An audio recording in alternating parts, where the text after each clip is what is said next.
Hello నమస్తే, నేను journalist Srinivas. ఈరోజు న్యూస్ అనాలిసిస్లో ముందుగా ప్రజాశక్తి పేపర్లో వచ్చిన వార్తలను చూద్దాం. ప్రజా ఉద్యమంగా యోగాట, మోడీకి మాటిచ్చాను, సక్సెస్ కావాలి. అధికారులకు చంద్రబాబు దిశానిర్దేశం. రాష్ట్రంలో 1,00,000 చోట్ల 2 కోట్ల మందికి పైగా యోగా డేలో భాగస్వామ్యం. యోగా ప్రజా ఉద్యమంలాగా ఉండాలట. మోడీకి చంద్రబాబు నాయుడు గారు మాట ఇచ్చిండట, సక్సెస్ చేస్తారండి. మోడీకి యోగా విషయంలో మాట ఇచ్చిండు, కానీ మరి మోడీ దగ్గర మాట తీసుకోవాలి. ఆంధ్రప్రదేశ్ విషయంలో, రాజధాని విషయంలో, విశాఖ స్టీల్ ఫ్యాక్టరీ ప్రైవేటీకరణ విషయంలో, పోలవరం విషయంలో ఇక్కడ మటుకి నువ్వు ప్రోగ్రామ్ చేయంటే చేస్తా అని మాట ఇచ్చిండట, సక్సెస్ఫుల్ చేస్తా అని చెప్పి. అట్ ద సేమ్ టైం మీ పైన ఆధారపడి అలా సెంట్రల్లో ప్రభుత్వం ఉంది.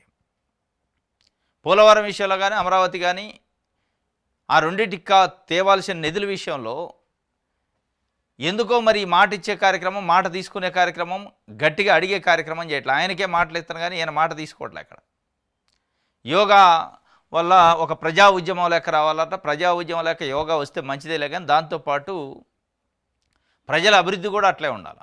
ప్రజలు, రాష్ట్ర అభివృద్ధి కూడా అట్లే ఉండాలి. అట్లుంటే మీరు మోడీ గారు కలిసిన దానికి ఫలితం ఉంటుంది. దీనికి సంబంధించి ఒక వార్తని అధికారులకు చంద్రబాబు దిశానిర్దేశం చేసిండట.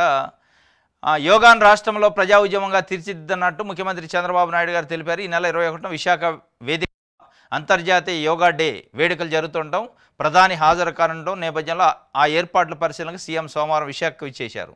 ఆర్కే బీచ్ రోడ్లోని కాళీమాత టెంపుల్ వద్ద జరుగుతున్న ఏర్పాట్లు స్వయంగా పరిశీలించారు. ఇది మొత్తాన్ని స్వయంగా ముఖ్యమంత్రి గారు పోయిండు. ఆ ప్రధానమంత్రి ప్రోగ్రాంకు సంబంధించి ఏర్పాట్లు పరిశీలించడానికి స్వయంగా జనరల్ మంత్రులు పోతారు. మంత్రులు, అధికారులు ఆ సమీక్ష చేస్తారు. అఫీషియల్ ప్రోగ్రామ్ అంటే ముఖ్యమంత్రి గారు స్వయంగా దానికోసం వైజాగ్ పోయిండు, విశాఖపట్నం పోయి ఆర్కే బీచ్ ఆ ప్రాంతంలో పరిశీలించినట్టు సక్సెస్ చేయడానికి తపన పడుతుండు. ఇదే తపన ప్రజల విషయంలో పడితే బాగుంటుంది.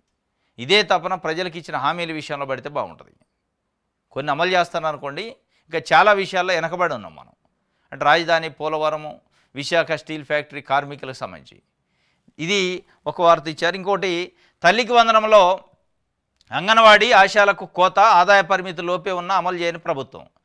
అంగన్వాడీలకు, ఆశాలకు అన్ని సంక్షేమ పథకాలు అమలు చేయాలని డిమాండ్ చేస్తూ రాష్ట్ర వ్యాప్తంగా కలెక్టరేట్ల వద్ద సోమవారం ఆందోళన జరిగాయి. కాకినాడలో నిర్వహించిన ధర్నాలో anganwadi workers and helpers union రాష్ట్ర అధ్యక్షులు బేబీ రాణి పాల్గొన్నారు. ఇది అంగన్వాడీలో ఆశా కార్యకర్తల బాధ, వాళ్ళ గోడు. నారా లోకేష్ గారు మానవ వనరుల శాఖ మంత్రి, తల్లికి వందనానికి సంబంధించి మానిటర్ చేసే మంత్రి ఆయన శాఖ కిందనే ఉంటుంది. తప్పనిసరిగా దీన్ని పరిశీలించాలి. మరి ఇప్పుడు అంగన్వాడీలో ఆశా వర్కర్లు అంటే చిన్న చిన్న కుటుంబాలు ఉంటాయి. వాళ్ళకి జీతం 10,000కు మించి వస్తుంది కాబట్టి మీకు ఇయ్యం అంటే ఒక రూల్ పెట్టారు. ఒక నెల ఆదాయం 10,000 రూపాయలకు మించితే వాళ్ళకి తల్లికి వందనం లేదు అని చెప్పి. అసలు ఆ 10,000 ఆదాయం లిమిట్ అనేదే కరెక్ట్ కాదు.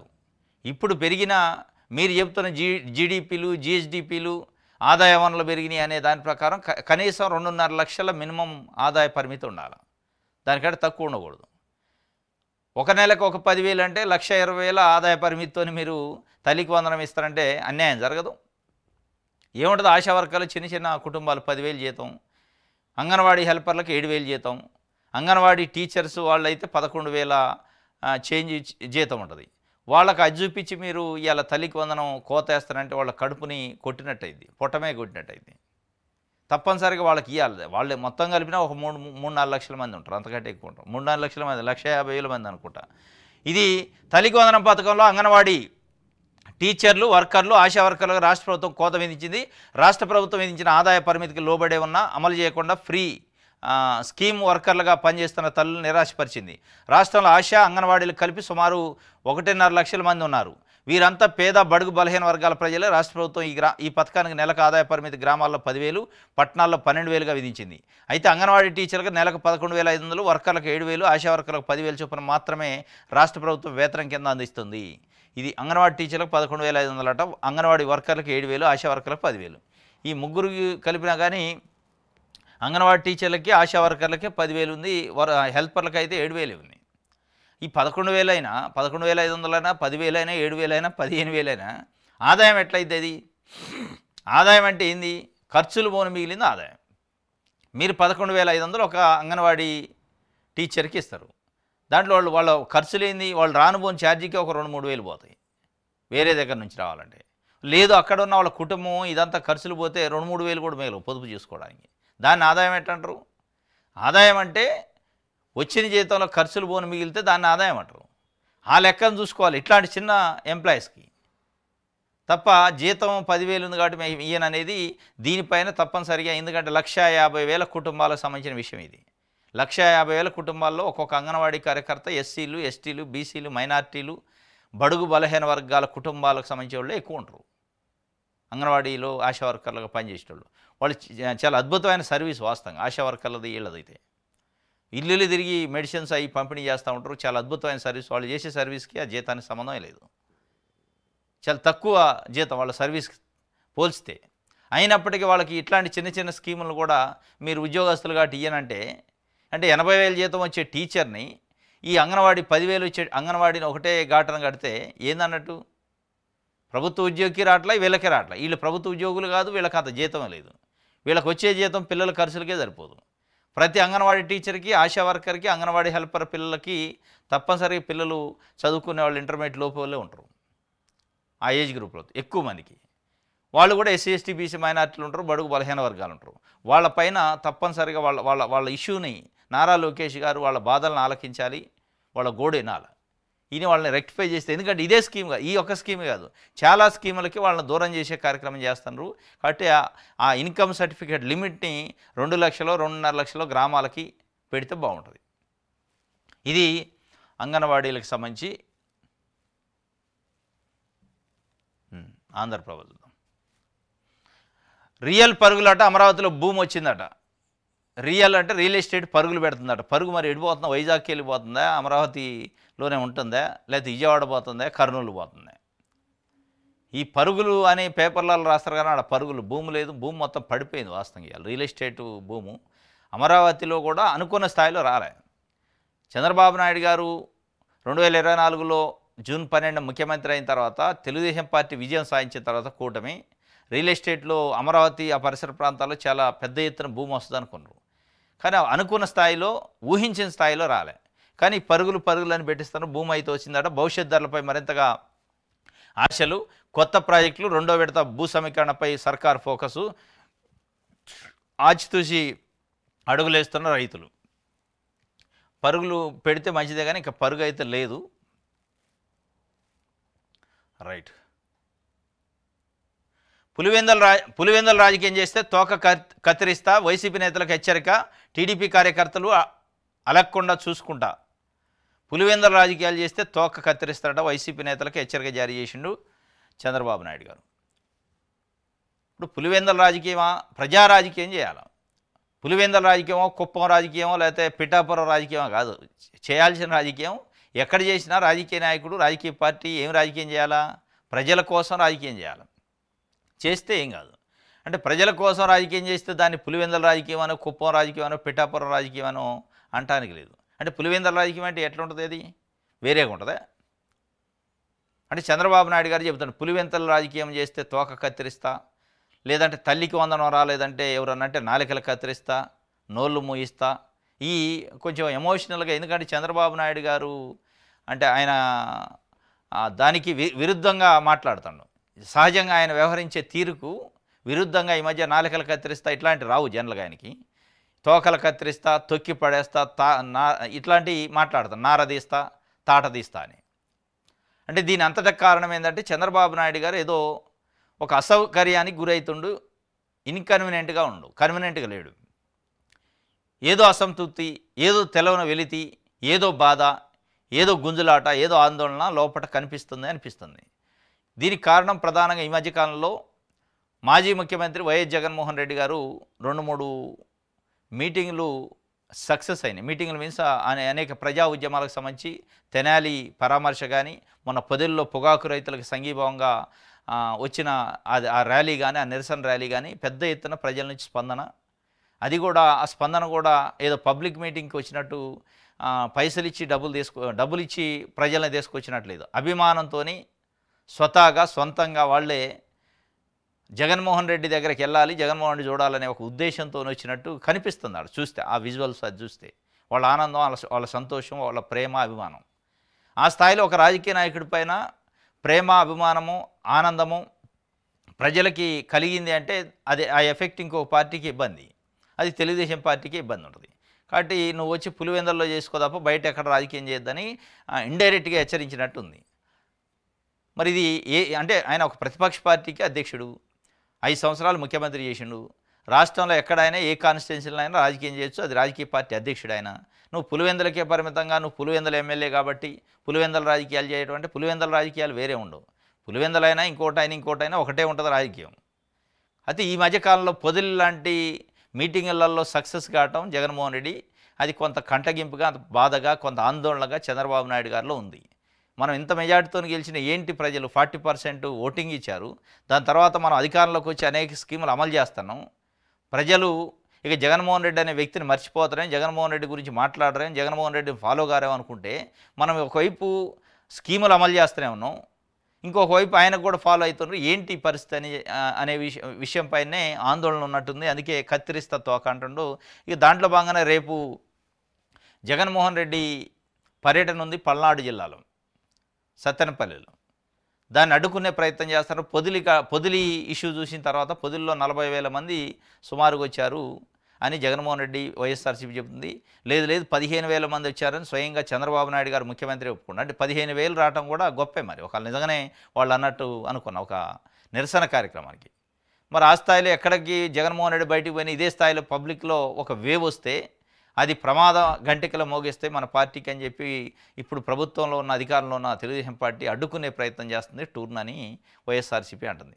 ఎస్పీకి లెటర్ పెట్టారట పర్మిషన్ ఇవ్వండి అని. పర్మిషన్ ఇవ్వం, జగన్మోహన్ రెడ్డి గారితో పాటు ఒక 200 మందికే పర్మిషన్ ఇస్తాం, మిగతా వాళ్ళకి ఇవ్వం, ప్రజలు ఎక్కువ మంది వచ్చేటట్టున్నారు, మేము భద్రత కల్పించలేమని. ఒక మాజీ ముఖ్యమంత్రికి ప్రజల్లోకి వెళ్తే భద్రత కల్పించలేని పరిస్థితుల్లో మన యంత్రాంగము, మన పోలీసులు ఉన్నారా అనేది కూడా చర్చ. నిజంగానే భద్రత కల్పించలేకనా, లేదా ప్రజల అభిమానం వస్తుందనే, ప్రజా అభిమానం అనేది బయటికి తెలవద్దనే, బయట సమాజానికి అనే ఉద్దేశం మొత్తానికి కట్టడి చేసే ప్రయత్నం అయితే పొదల దగ్గర నుంచి స్టార్ట్ అయినట్టే అనిపిస్తుంది. పొదల్లో మీటింగ్ చూసిన తర్వాత జగన్మోహన్ రెడ్డిని బయట తిరగకుండా చేయడం కోసం, అంటే బయట తిరిగిన పర్మిషన్లు ఇవ్వకుండా, అంటే కొన్ని నిబంధనలకు లోబడి, కట్టుబడులకు లోబడి ప్రజలను రాకుండా కట్టడి చేసే కార్యక్రమం చేస్తా. కానీ అది వాస్తవంగా అదంత ఈజీ కాదు. అది నిజంగానే అట్లా కట్టడి చేస్తే పిల్లైన గదిలేసి కొడితే తిరగబడిద్ది. ప్రజలు కూడా మీరు కట్టడి చేస్తే ఆగరు. కట్టడి చేయాల్సింది మీరు పథకాలతోని, ప్రభుత్వ పనితీరుతో కట్టడి చేయాలి తప్ప ఇట్లాంటి పోలీసులను ఉపయోగించి పర్మిషన్లు ఆపి కట్టడి చేస్తే ఆగదు. అది మీరు ఎప్పుడైతే ప్రజలకు దగ్గర అవుతారో, మీరు ఎప్పుడైతే ప్రభుత్వంగా మీరు ప్రజలకి చేయాల్సిన పనులు చేస్తారో, ప్రజల దగ్గర మెప్పు పొందుతారో, అప్పుడు ఆటోమేటిక్గా జగన్మోహన్ రెడ్డి కాదు ఇంకెవరు వచ్చినా కానీ దగ్గర రానిరు, పెద్ద పట్టించుకోరు, డోంట్ కేర్ అంటారు. మీరు ఇక్కడ ఎప్పుడైతే నిర్లక్ష్యం చేస్తారో, ప్రజలను పట్టించుకోవట్లేదో, ప్రజలను పట్టించుకుంటున్నట్టు నటిస్తున్నారో, అప్పుడు ఇది స్టార్ట్ అయింది. కాబట్టి ఈ పర్మిషన్లు ఇవ్వకుండా ఆపుతాం. లా అండ్ ఆర్డర్ సమస్యలు వస్తాయని అనుమతి ఇవ్వడం లేదు, మేము అడిగిన పత్రాలు ఇస్తే మరోసారి పరిశీలిస్తాం. పల్నాడు ఎస్పీ వెల్లడి. ఏం పత్రాలు అంటే ఎంతమంది వస్తారో చెప్పమంటున్నారు. ఎడ తెలిసిద్ది ఎంతమంది వచ్చేది? ఒక నాయకుడు బయటికి పోయిన తర్వాత ఇంతమందే కరెక్ట్గా వస్తారని చెప్తారు. కూడా ఇంతమందే వస్తారు, ఇంతమంది ఇస్తే నాది బాధ్యత అని రాసిస్తారా? వచ్చేవాడిని ఆపమంటారా? ఆపలేరు కదా. రైట్, ఇది వార్త. దిశ పేపర్ చూద్దాం. బోగస్ రేషన్ కార్డులు ఏరువేత, సచివాలయం ద్వారా రాష్ట్ర వ్యాప్తంగా సర్వే, ఒంటరి వృద్ధులు ట్రాన్స్జెండర్లకు కార్డులు ఇచ్చే అవకాశం, అదే సమయంలో అనర్హుల కార్డుల తొలగింపు, ప్రభుత్వ పథకాలతో లింకు తొలగించి వేసిన బోగస్ రేషన్ కార్డులు ఏరివేస్తారట. రేషన్ కార్డులు ఏరేసే కార్యక్రమం ఆల్రెడీ పెన్షన్లు ఏరేశారు. ఒక 3.5 లక్షల మంది పెన్షన్లు తొలగించారనేది ఒక సమాచారం. ఇప్పుడు రేషన్ కార్డులు మేము పడరు. చంద్రబాబు నాయుడు గారు ప్రభుత్వం వచ్చిన తర్వాత అడిదిరిగి ఏం చేస్తుందంటే పేద ప్రజలకు వచ్చే సంక్షేమ పథకాల విషయంలో ఇక భూతార్థం పెట్టి ఎత్తుకుతూ ఉంటారు. ఎక్కడ లోపాలు జరుగుతున్నాయి, ఎక్కడ అనర్హులకి ఇస్తున్నాం. ఎస్, అనర్హులు ఉంటే తొలగించవచ్చు. ఇదే విషయము పెద్ద పెద్ద పారిశ్రామికవేత్తలకి, పెట్టుబడిదారులకి ఎకరాలకు ఎకరాలు, 100 ఎకరాలు, 1000 ఎకరాలు భూములు ఇచ్చేటప్పుడు కూడా పాటిస్తే బాగుంటుంది. వాళ్ళకు భూములు ఇచ్చేటప్పుడు వాడు నకిలీయా, మంచోడా, ఉన్నదా లేదా, ఊర్సానా, ఉత్త కంపెనీ చూడకుండా 100 ఎకరాలు ఇస్తున్నారు నామినల్ రేట్కి, లీజులకి ఇచ్చేటప్పుడు. అక్కడ ఏం లేదు, అక్కడ అర్హుడా అనర్హుడా చూడరు, ఇస్తారు. ఇక్కడికి వచ్చేటప్పటికి ఇవన్నీ చూసి భూతద్దాలను పెట్టి వాళ్ళ నోటికాడే ముద్దను లాగే కార్యక్రమం చేస్తాను. చేయండి, అనర్హులకి ఇవ్వాలంటలే, అది అర్హులకే ఇవ్వాలి. కానీ దాని పేరు చెప్పి అర్హత ఉన్నోళ్ళని కూడా తొలగించి వాళ్ళని ఆఫీసుల చుట్టూ తిప్పే కార్యక్రమం కూడా కొన్నిసార్లు జరుగుతుందట. వాళ్ళ బాధ ఎక్కడ చెప్పుకోవాలో తెలియని పరిస్థితి. అది జరగకుండా చూడాలా. పేరు ఏళ్ళని చెప్పి అర్హులను కూడా తొలగించే కార్యక్రమం పెన్షన్లో జరిగింది. ఇప్పుడు వీటిలల్లో కూడా జరిగే ప్రమాదం ఉంది. రేషన్ కార్డులు అయితే ఏరువేతట. ఆడబిడ్డని త్వరలో అమలు. హామీల అమల్లో సీఎం చంద్రబాబు దూకుడు. 18 ఏళ్ల నిండిన మహిళలకు నెలకు 1500, ఏడాదికి 18,000 చెల్లించిన సర్కారు. ఆన్లైన్లో దరఖాస్తులు సిద్ధమవుతున్న వెబ్సైటు. 3,000 కోట్లకు పైగా నిధుల సమీకరణట. త్వరలో ఆడబిడ్డ నిధి అమలు చేస్తారట. ఇప్పటికే తల్లికి వందనం, రైతు భరోసా రేపు, అన్నదాత సుఖీభావ రేపు 20 నుంచి, ఆగస్టు 15 నుంచి ఉచిత బస్ ప్రయాణం. ఇక దాంట్లోనే ఇంకొకటి ఆడబిడ్డ నిధి కూడా ఉంది. సూపర్ 6లోనే 1,500 రూపాయల చొప్పున ఇస్తారట. ఆన్లైన్లో అప్లై చేయాలట. ఏడాదికి 18,000 చెల్లించే కార్యక్రమం మంచిదే. మరి ఫస్ట్ నెలలోనే 18,000 ఇస్తారా? ఎందుకంటే గడిచిన సంవత్సరానికి సంబంధించి 1 ఇయర్ గడిచేది కదా, ఆ 1 ఇయర్ కూడా ఒకసారి ఇస్తే మహిళల్లో సంతోషం ఉంటుంది. ఇక లేదు ఇప్పుడన్నా స్టార్ట్ చేసినా సంతోషం, కానీ మళ్ళీ ఇది త్వరలో అనుకుంటే మళ్ళీ ఒక 1 ఇయర్ గడిపితే 18 36,000 నష్టపోతారు మహిళలు. ఎదురు చూస్తున్నారు ఎప్పుడు అయిద్దని. రైట్. లోకేష్కు ఫస్ట్ క్లాస్ వచ్చిందట. జగన్కి ఏమో 0 మార్కులు వచ్చినాయట. దేంట్లో? ఎడ్యుకేషన్ డిపార్ట్మెంట్లో. లోకేష్ గారు ఇలా ఎడ్యుకేషన్ డిపార్ట్మెంట్లో ఉన్నాడు. ముఖ్యమంత్రి అప్పుడు సీఎంగా ఉన్న జగన్మోహన్ రెడ్డితో పోలుతుండ్రు. వాస్తవంగా ఇది లోకేష్ గారికి జగన్మోహన్ రెడ్డికి పోలిక కాదు. లోకేష్ గారికి జగన్మోహన్ రెడ్డికి పోలిక. ఈయన ముఖ్యమంత్రి, విద్యాశాఖ మంత్రి ఆ రోజు వేరే ఉండే సురేష్ గారు. ఆయనతో పోల్స్తే ఇట్లా అప్పుడున్న విద్యాశాఖ మంత్రితో. అంటే జగన్మోహన్ రెడ్డితో పోల్చుకోవడం దాని అర్థం ఏంటంటే నేను కూడా జగన్మోహన్ రెడ్డి స్థాయి, నేను కూడా ఒక మాజీ ముఖ్యమంత్రి స్థాయి, ముఖ్యమంత్రిగా పనిచేసిన వ్యక్తితో నా పనితనం పోల్చుతా. అంటే మీరు మొత్తం ముఖ్యమంత్రిగా పనిచేయట్లేదు కదా రాష్ట్రానికి. మీరెట పోల్చుకొని పాస్ ఫెయిల్ అని మీరే, అంటే ఎగ్జామ్ మీరే రాస్తారు, మార్కులు మీరే వేసుకుంటారు, రిజల్ట్ మీరే డిక్లేర్ చేస్తారు. ఈడ ఇచ్చారు. వైసీపీ విమర్శలకు టీడీపీ ధీటైన సమాధానం. నాడు జగన్ విద్యా వ్యవస్థను భ్రష్టు పట్టించారు. నేడు లోకేష్ తెచ్చిన సంస్కరణలతో ఉత్తమ ఫలితాలు. సోషల్ మీడియాలో టీడీపీ వైసీపీ మధ్య వారు. నాడు వైసీపీ విమర్శలకు టీడీపీ ధీటైన సమాధానం. ఇగో ఇట్లాంటి లెక్కలతో కాదు సమాధానం ఇవ్వాల్సింది. సమాధానం ఇవ్వాల్సింది పంతనంలో ఇవ్వాలి. ఎక్కడ విద్యా వ్యవస్థను జగన్మోహన్ రెడ్డి భ్రష్టు పట్టించిండు అని అంటున్నారు. జగన్మోహన్ రెడ్డి భ్రష్టు పట్టించిండు. దేని పట్టించిండు? ప్రైవేట్ విద్యని, కార్పొరేట్ విద్యని, నారాయణ శ్రీ చైతన్య లాంటి, అంటే ప్రజల రక్తాన్ని జలగల్లెక్క దాగేదాన్ని భ్రష్టు పట్టించిండు. దాంట్లో డౌట్ లేదు అనేది ఇలా ప్రజలు మాట్లాడుకున్నారు. ఐబీ సిలబస్సు, సిబిఎస్ఈ సిలబస్సు, ట్యాబులు ఇచ్చి వాళ్ళకి డిజిటల్ క్లాసులు పెట్టి చాలా అద్భుతంగా ఇంగ్లీష్ మీడియం స్కూల్స్ కార్పొరేట్ స్కూల్స్కి ధీటుగా చెప్పించిండు అనేది అది ఉంది, మనకి చరిత్ర కనపడుతుంది. ఇప్పుడు మీరు చేస్తుంది ఏంది అనేది ప్రజలు అనుకున్న నారాయణ శ్రీ చైతన్య వెలిగిపోతానే 3 పూలు 6 కాయలుగా. ఒకవేళ వాళ్ళు భ్రష్టు పడితే వాళ్ళని ఏమన్నా వ్యవస్థను మంచిది చేస్తారేమో అర్థం కావట్లే. మరి తల్లికి వందనం విషయం మేము ఇచ్చినాం అంటాడు. తల్లికి వందనం ఇచ్చారు 1 ఇయర్ గడిచాక.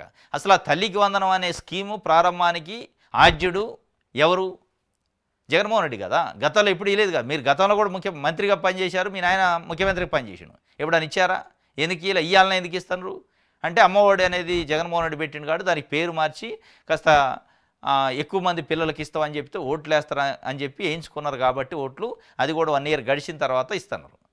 అది ఆన్గోయింగ్ స్కీమ్నే 1 ఇయర్ మీరు ఎగ్గొట్టిచ్చారు. దాంట్లో పాస్ అవుతారు, మీరు ఫెయిల్ అయ్యారు. దాంట్లో లేట్కి ఇచ్చారు, ఇప్పుడు ఇచ్చారు. ఇట్లా కొన్నిటిని చెప్పారు. ఏంటంటే మెగా డిఎస్సి పాసు, తల్లికి వందనం పాసు కాలే, ఫెయిల్ అయ్యారు. తల్లికి వందనం ఇప్పుడు ఇస్తున్నారు. అది అసలు స్టార్ట్ చేసిందే Jaganmohan Reddy. 1 class 1 teacher pass, Vidyabharati Vidyamitra pass, mid day meals pass, fee reimbursement pass. వీటిలలో ఒకటి కూడా పాస్ అయింది, ఒకే ఒకటి పాస్ అయిందంటే డిఎస్సి పెట్టారు. అది జగన్మోహన్ రెడ్డి పెట్టలే, వీళ్ళు పెట్టారు. మిగతా అన్ని ఫెయిల్ అయ్యి మీకు మీరే ఎగ్జామ్ రాసి మీరే పాస్ రిజల్ట్ ఇచ్చుకుంటే ఎట్లా? ఇక చివరికి మరి ఎస్ఎస్సి రిజల్ట్ ఏంది? ఫెయిలా? ఇవన్నీ ఒక ఎత్తు అయితే ఎస్ఎస్సి మొన్న 10th క్లాస్ రిజల్ట్ ఫెయిలా పాసా? 10th క్లాస్ రిజల్ట్లో ఫెయిల్ అయిన పాస్ చేతురి, పాస్ అయిన ఫెయిల్ చేతురి, పాస్ అయిన ఎక్కువ మార్కులు వచ్చిన తక్కువ మార్కులు చేతురి. మరి దానికి ఏమనాలా? ఆ ఫెయిల్ గురించి రాయలేదు. ఇది మొత్తానికి జగన్మోహన్ రెడ్డితోని పోల్చుకునే కార్యక్రమం, జగన్మోహన్ రెడ్డి స్థాయి నాది కూడా అని చెప్పే కార్యక్రమం ఇక మరి పత్రికల్లో చేస్తూనే ఆయన చేయకుండా సోషల్ మీడియాలో తెలియదు. కానీ ఇది ఒక వార్త. లోకేష్ ఫస్ట్ క్లాస్ వచ్చిండట, జగన్ 0 వచ్చిండట. లోకేష్ ఫస్ట్ క్లాసా, జగన్కి 0 పక్కన పెడితే 10th క్లాస్ విషయంలో ప్రభుత్వం ఫెయిల్ అయింది. 10th రిజల్ట్ విషయంలో ప్రభుత్వం ఫెయిల్ అయింది. తల్లికి వందనం విషయంలో ప్రభుత్వం ఫెయిల్ అయ్యి మళ్ళీ ఇప్పుడు ఇస్తుంది. ఇది దిశకి సంబంధించి. సాక్షి చూద్దాం. రైట్. పేరుకు వందనం, భారీగా కోతలతో బంధనం, నిజమైన లబ్ధిదారులపై అడ్డగోలుగా వేటు, 300 యూనిట్ల కటాఫ్పై రాష్ట్ర వ్యాప్తంగా రోడ్డెక్కిన మహిళలు. ఆ మేరకు విద్యుత్ వినియోగం లేకపోయినా తల్లికి వందనం కట్టు, సగటున 300 యూనిట్లు తీసుకోకుండా వంచారని ధ్వజం. కేంద్రీయ విద్యాలయాల విద్యార్థులందరికీ మొండి చెయ్యి. పీఎం శ్రీ స్కూళ్లలో ఏకంగా 30,000 మందికి ఎత్తివేత. ఈ స్కూళ్లను టార్గెట్ చేయడంపై బీజేపీ నేతల ఆగ్రహం. పలు జిల్లాల్లో స్కూళ్లు అవుటు. వందలాది విద్యార్థులన్నా ఒక్కరికి రాని వైనం. తల పట్టుకుంటున్న హెచ్ఎంలు. జవాబు చెప్పేవారే కరువు. అంగన్వాడీలు, కాంట్రాక్టు, అవుట్సోర్సింగు, ఆప్కాసు, చిరుద్యోగులు కట్టు. మరోవైపు ఒకరి పేరుతోనే 10, 100 సంఖ్యలో పిల్లలు అంకెలగాడితో మభ్యపెడుతున్న కూటమి ప్రభుత్వం ఇది. 300 యూనిట్లు విద్యుత్ గాలిస్తే 300 యూనిట్లు వాడుకుంటే వినియోగిస్తే వాళ్ళకి లేదు. అసలు ఏమైనా పొంతనుందే? కరెంటు వాడుకోవడానికి తల్లికి వందనం రావడానికి సంబంధం ఏంది? ఒక్కొక్క నెలలో ఏదన్నా సమ్మర్ అది ఉంటే 300 యూనిట్లు దాటవచ్చు. ఇక నీకు అర్హత లేదంటే ఎట్లా? ఆ పేరుతోనే అసలు 300 యూనిట్లు కాదు 100 యూనిట్లు రాని వాళ్ళు కూడా అనర్హులు చేస్తారు. ఇగో వీటన్నిటిని వీళ్ళ మహిళల బాధని, మహిళల ఆవేదనని అర్థం చేసుకోవాలని నారా లోకేష్ గారు అర్థం చేసుకుని దానిపైన సమీక్ష చేయకుండా తల్లికి వందనం సూపర్ సక్సెస్ అయింది అని మీకు మీరే భజన చేసుకుంటే కుదరదు. మీకు మీరే ఫలితాలు ఇచ్చుకుంటే కుదరదు. సూపర్ సక్సెస్ అయిందా లేదుగా ఇట్లా రోడ్ల మీదకి వచ్చే మహిళలను అడగండి. పోయి హెచ్ఎంఎల్ చుట్టూ తిరుగుతుండట మహిళలు, హెచ్ఎంఎల్ నిలదీస్తారట. వాళ్ళకు వచ్చిన ఇబ్బందులు ఇప్పుడు. ఇక ఉంటుంది, నాకు ఏ నెలలో కూడా 100 యూనిట్లు రాలే, కానీ 300 యూనిట్లు దాటిందని నాకు తల్లికి వందనం కాడి చేశారు. ఆడ పోయి అడిగితే అది చెప్తున్నారు సచివాలయాలని. అట్లా ఏ ఊరికి ఆ ఊరిలో ఏదో ఒక రకమైన లోపంతో తల్లికి వందనం స్కీములు ఆగిన తల్లులు ఉన్నారు. ఆ తల్లుల ఆవేదనని, ఆ తల్లుల బాధనేనండి లోకేష్ గారు. ఇని తొందరగా రెక్టిఫై చేయాలి. దాంతోపాటు అంగన్వాడీ కార్యకర్తలు, అంగన్వాడీ హెల్పర్లు, ఆశా వర్కర్లు, అవుట్సోర్సింగ్ ఎంప్లాయీసు, కాంట్రాక్ట్ ఎంప్లాయీసు, ఇట్లాంటి వాళ్ళను కూడా మీరు కన్సిడర్ చేయాలి. చాలా చిన్న జీతాలు 12,000, 15,000, 13,000 ఈ జీతాలతో పనిచేసే వాళ్ళకి మీరు ఆ జీతాలను చూపించి ఆపే కార్యక్రమం చేస్తే చాలా ఇబ్బందికరమైన పరిస్థితి ఉంది వాళ్ళకి. ఎందుకంటే దేనికన్నా అవసరానికి వస్తాయని వాళ్ళు 1 ఇయర్ వెయిట్ చేసిన తర్వాత ఈ అనేక రకాల ఈ 300 యూనిట్లు ఈ స్కీములు అన్నిటిపైన, ఈ కోతలపైన మీరే ప్రతిపక్షంలో ఉన్నప్పుడు తప్పు పట్టారు. ఇదేంటి అని చెప్పి చంద్రబాబు నాయుడు గారు మీరు తప్పు పట్టారు. 300 యూనిట్లకి దీనికి సంబంధమైంది, కరెంటు వాడేదానికి దీనికి సంబంధమైంది. పేదోళ్ళు కరెంటు వాడుకోవద్దా, కరెంటు వాడుకుంటుంటే మీరు స్కీములు కట్ చేస్తారా అని చెప్పి అన్నారు. కాబట్టి మరి మీరు అధికారంలో ఉంటే ఒక రకంగా, ప్రతిపక్షంలో ఉంటే ఒక రకంగా కాకుండా ఇది చేయాలి. ఇంకోటి, జననేత పర్యటనకు ఆంక్షలు, అడ్డంకులు, పోలీసులు, కూటమి నేతల వేధింపులు తాళలేక వైఎస్ఆర్సీపీ కార్యకర్త నాగమల్లేశ్వరరావు ఆత్మహత్య. ఆ కుటుంబాన్ని పరామర్శించేందుకు రేపు సత్తెనపల్లి మండలం రెంటపాళ్లకు మాజీ సీఎం వైఎస్ జగన్. భారీగా జనం తరలి వస్తారని ఇంటెలిజెన్స్ నివేదికలు. పర్యటనను అడ్డుకునేందుకు కూటమి ప్రభుత్వం కుట్రలు. భద్రత కల్పించలేని కారణంగా అనుమతి లేదంటున్న పోలీసులు. ఎన్నడూ లేని విధంగా ప్రతిపక్ష నేత పర్యటన కొర్రీలు. ఇది జననేత పర్యటనకు ఆంక్షలు, అడ్డంకులట. ఏంటంటే బాగా పొదిలి దెబ్బపడ్డది. పొదిల్లో బాగా పబ్లిక్ వచ్చారు. మళ్ళీ ఈయన ఎడిపోయిన పబ్లిక్ వస్తారు కాబట్టి అసలు పోకుండా ఆపితే అయిపోద్ది కదా. పోయే దాంట్లోనే నిర్బంధాలు పెడితే అయిపోద్ది కదా. ఆంక్షలు పెడితే ప్రజలు కూడా భయాందోళనకు గురవుతారు, రారు. వస్తే కేసులు పెట్టవచ్చు. మేము అనుమతి లేదంటే ఎట్లా వచ్చారని కేసులు పెట్టవచ్చు అని ఒక పన్నాగం పడినట్టుంది. మొత్తానికి అయితే పర్యటన అడ్డుకునేది కూటమి ప్రభుత్వం కుట్ర బంతుందట. వాళ్ళు అక్కడ పల్నాడు ఎస్పీకి దరఖాస్తు పెట్టారు లోకల్ నాయకులు, డిఎస్పీకి, ఎస్పీకి. ఎంతమంది వస్తారో పబ్లిక్ చెప్పండి అంటున్నారట. అభిమానానికి అద్దె ఉంటుంది. అభిమానం కోసం చూడటానికి వచ్చేటోళ్ళు ఉంటారు, సంఘీభావం తెలపడానికి వచ్చేటోళ్ళు ఉంటారు. దాన్ని ఎట్లా కొలత వేస్తామని చెప్తున్నారట వైఎస్ఆర్సీపీ. ఆ కొలత ఏదో చెప్తేనే మేము అనుమతి ఇస్తాం అంటున్నారట. అంటే కొర్రీలు పెట్టడం, ఏదో ఒక రకంగా అనుమతి లేకుండా చేయాలి, చేసి ప్రోగ్రామ్ని ఆపాలి. ఇక అటు చేసి ఇటు చేసి వీళ్ళు కోర్టుకు పోయారని, కోర్టుకు పోతే కోర్టులో కూడా చెప్తారు, sir law and order situation ఉంది, పొదిల్లో ఆయన ఎటుపోయినా పబ్లిక్ బాగా వస్తున్నారు, లేదంటే పొదిల్లో ఇట్లా రాళ్ళదాడి జరిగింది, వీళ్ళే రాళ్ళదాడి చేయించి రాళ్ళదాడి జరిగింది కాబట్టి లా అండ్ ఆర్డర్ సిచ్యువేషన్ వస్తుంది కాబట్టి ఎక్కువ మంది రాకుండా చూసుకుంటట్టయితే మేము ఓకే అంటారు. అప్పుడు కోర్టు ఏం చేద్దంటే లిమిటెడ్ సంఖ్యతోనే మీరు లిమిటెడ్ టైంలో పోతా అంటే అనుమతిస్తూ ఉంటుంది. ఇక దానికోసం ఇదంతా 18వ తారీఖు రేపు ఉందట పల్నాడులో సత్తెనపల్లి కాన్స్టిట్యున్సీలో రెంటపాళ్లలో. రేపు రెంటపాళ్లకు వైఎస్ జగన్ అని అంబటి రాంబాబు గుంటూరు జిల్లా వైఎస్ఆర్సీపీ అధ్యక్షుడు అనౌన్స్ చేసిండు. కూటమి ప్రభుత్వ ఏదింపులతో ఆత్మహత్య చేసుకున్నట ఉప సర్పంచ్ నాగమల్లేశ్వరరావు కుటుంబానికి. అప్పట్లో కూటమి ప్రభుత్వం అధికారంలోకి రాగానే పోలీసులు దేశపై నానా రకాల కేసులు పెట్టి వేధింపులు చేస్తే ఆత్మహత్య చేసుకున్నట వైఎస్ఆర్సీపీకి సంబంధించి కార్యకర్త ఉప సర్పంచ్ కూడాట. ఆయన పరామర్శకు వాళ్ళ కుటుంబాన్ని పరామర్శించేదానికి వస్తాడట జగన్మోహన్ రెడ్డి. ఇక అక్కడికి ఆటోమేటిక్గా జనం వస్తారు కాబట్టి జనాల్ని రాకుండా కంట్రోల్ చేసే పరిస్థితి. సీనియర్ జర్నలిస్టు కొమ్మినేని విడుదల. సీనియర్ జర్నలిస్టు కొమ్మినేని శ్రీనివాసరావు గుంటూరు జిల్లా జైలు నుంచి సోమవారం సాయంత్రం విడుదలయ్యారు. ఈ నెల 6న సాక్షి ఛానల్లో నిర్వహించిన లైవ్ షోలో విశ్లేషకుడు కృష్ణరాజు అమరావతి రాజధానిపై కొన్ని వ్యాఖ్యలు చేసిన సంగతి తెలిసిందే. వాటిపై అమరావతి జేఏసీ నేతలు, టీడీపీ నేతలు రాష్ట్రంలో పలు పోలీస్ స్టేషన్లో ఫిర్యాదు చేశారు. 8న కొమ్మినేని శ్రీనివాసరావు పైన గుంటూరు జిల్లా తుళ్లూరు పోలీస్ స్టేషన్ పోలీసులు అక్రమ కేసులు నమోదు చేశారు. 9న ఉదయం తుళ్లూరు పోలీసులు హైదరాబాద్లోని కొమ్మినేనిని అరెస్ట్ చేసి గుంటూరులోని నల్లపాడు పోలీస్ స్టేషన్కు తరలించారు. 10న మంగళగిరి కోర్టులో హాజరుపరిచారు. కోర్టు ఆయనకు 14 రోజులు రిమాండ్ విధించగా గుంటూరు జిల్లా జైలుకు తరలించారు. దీనిపై కొమ్మినేని శ్రీనివాసరావు సుప్రీంకోర్టు ఆశ్రయించారు. సుప్రీంకోర్టు విచారణ చేపట్టి ఈ నెల 13న కొమ్మినేనికి బెయిల్ మంజూరు చేశారు. కాగా శని ఆదివారాలు సెలవు దినాలు కావడంతో నిన్న రిలీజ్ అయ్యిండు కొమ్మినేని శ్రీనివాసరావు గారు. ఆయనకి కోర్టు బెయిల్ ఇచ్చింది. బెయిల్లో కొన్ని కండిషన్లు ఉన్నాయి అని నిన్న హోంమంత్రి గారు ఆయన చెప్తుంటే నిన్న వంగలపూడి అనిత గారు. కండిషన్లు ఉన్నాయి తెలుసా మీకు, చదువుకోండి, లేదంటే చదువు రాకపోతే ఎవరితోనో చదువుకోండి అంటున్నాం. మరి ఆమె ఏం చూసిందో నాకు అర్థం కావట్లేదు మేడం గారు. కానీ దాంట్లో ఎక్కడ కండిషన్లు ఏమున్నాయి? ఆయన జర్నలిస్టు ఫ్రీడమ్ ఆఫ్ స్పీచ్ని ఎట్లా కంట్రోల్ చేస్తారు మీరు, ఆయనకు సంబంధం లేని విషయాన్ని ఎట్లా అరెస్ట్ చేస్తారు అని చెప్పి ఆయన పని ఆయన చేసుకోవచ్చు అని చెప్పింది. మంగళపూడి అనిత గారు ఏమంటున్నారంటే అసలు లైవ్ షోలు చేయొద్దు, టీవీ షోలు చేయొద్దు, అక్కడ కామెంట్ చేయొద్దు అని చెప్పారు. కామెంట్ దేని గురించి, కేసు గురించి చేయొద్దు అంటారు కానీ ఆయన వృత్తిని ఆయన చేసుకోవద్దు అని ఎందుకు చెప్పారు? ఎక్కడ కండిషన్ చెప్పలే. సుప్రీంకోర్టు జడ్జిమెంట్ని ఆమె రాంగ్ ఇంటర్ప్రిటేషన్ చేసి నేను చెప్పారు, కానీ ఆయనకి అట్లా ఏం చెప్పలే. కాకపోతే కేసు గురించి ఎక్కడ బయట మాట్లాడొద్దు అని చెప్పారు.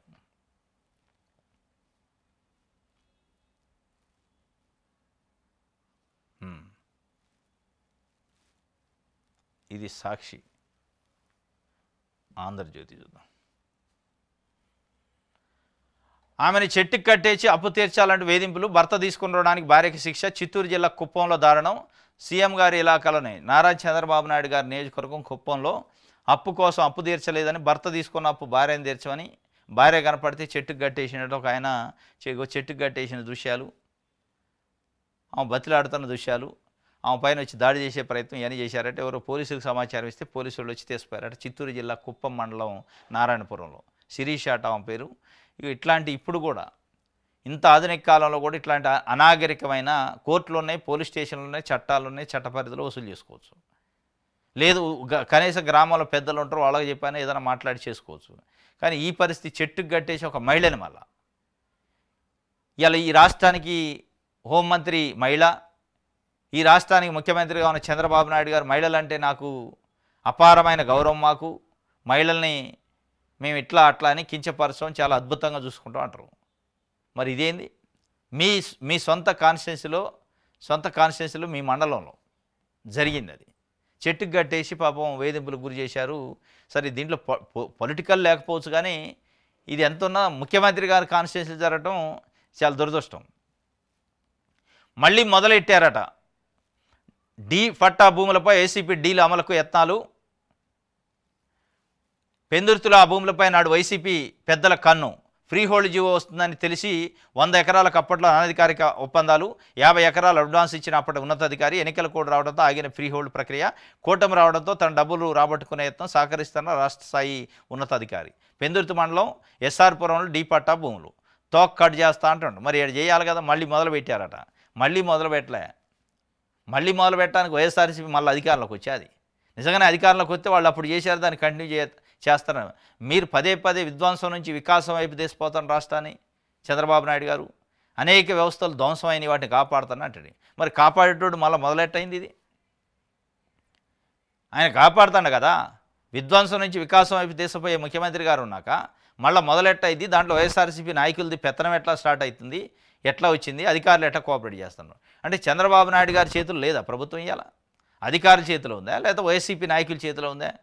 పదే పదే ఆంధ్రజ్యోతి ఆడ తప్పులు జరిగితే దీని వెనక వైసీపీ మాజీ మంత్రులు ఉండరు, వైసీపీ ఎమ్మెల్యేలు ఉండరు, వైసీపీ నాయకులు ఉండరు. తప్పు జరిగితే ఒప్పు జరిగితే చంద్రబాబు నాయుడు గారు. ఇదే తప్పు జరిగినా ఒప్పు జరిగినా ఇవాళ ప్రభుత్వంలో అధికారంలో ఉన్న పార్టీ బాధ్యత వహిస్తుంది. కానీ మీ అసమర్థత వల్ల నిజంగానే వైసీపీ నాయకులు ఉండి దోపిడీ చేస్తారని మీ అసమర్థత అన్నట్టే. అంటే ప్రభుత్వం అసమర్థతే, అది ప్రభుత్వం చేతగాంతనమే. అంటే ఎవరో ఒక పొలిటీషియన్ వచ్చి డీ పట్టాలని పట్టా చేయించుకుంటుంటే ఏం చేస్తుంది అధికార యంత్రాంగం? మరి ఏం పరిపాలన చేస్తున్నాడు చంద్రబాబు నాయుడు గారు అనేది కూడా ప్రశ్నే కదా. ఇక్కడ మళ్ళీ మొదలెట్టారు అని చెప్పి వార్తనిచ్చింది. రైట్, ఇది ఒక వార్త. ఈనాడు చూద్దాం.